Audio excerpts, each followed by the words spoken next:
عمرك وقفت وسألت نفسك هو احنا دلوقتي بنعيش في آخر الأيام اللي الكتاب المقدس اتكلم عنها؟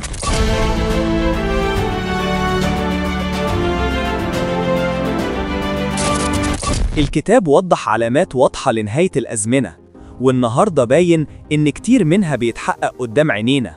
أول حاجة، حروب وأخبار عن حروب. الرب يسوع حذر وقال إن في الأيام الأخيرة أمة هتقوم ضد أمة وهيزيد الصراع.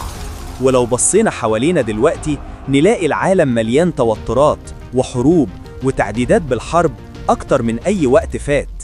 تاني حاجة، الكوارث الطبيعية.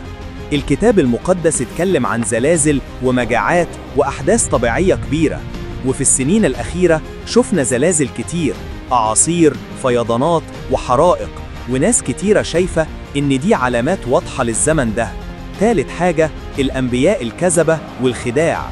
يسوع قال هيجي أنبياء كذبة يخدعوا ناس كتير، والنهاردة بنشوف تعاليم غريبة وأفكار مضللة بتبعد الناس عن الحق. رابع حاجة، ازدياد الإثم وفساد الأخلاق.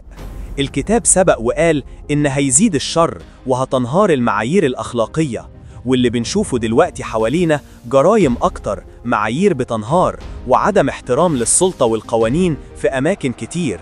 العلامات دي كلها بتفكرنا إننا ممكن نكون فعلا عايشين في الزمن اللي اتكلم عنه الكتاب. ومع إننا ما نعرفش اليوم أو الساعة اللي المسيح راجع فيها، لكن الأحداث دي بتنبهنا إننا نكون صاحيين، ساهرين ومستعدين. انت شايف كام علامة من دول بتتحقق قدامك النهاردة؟ ولو مؤمن إننا قريبين من مجيء المسيح التاني قول آمين.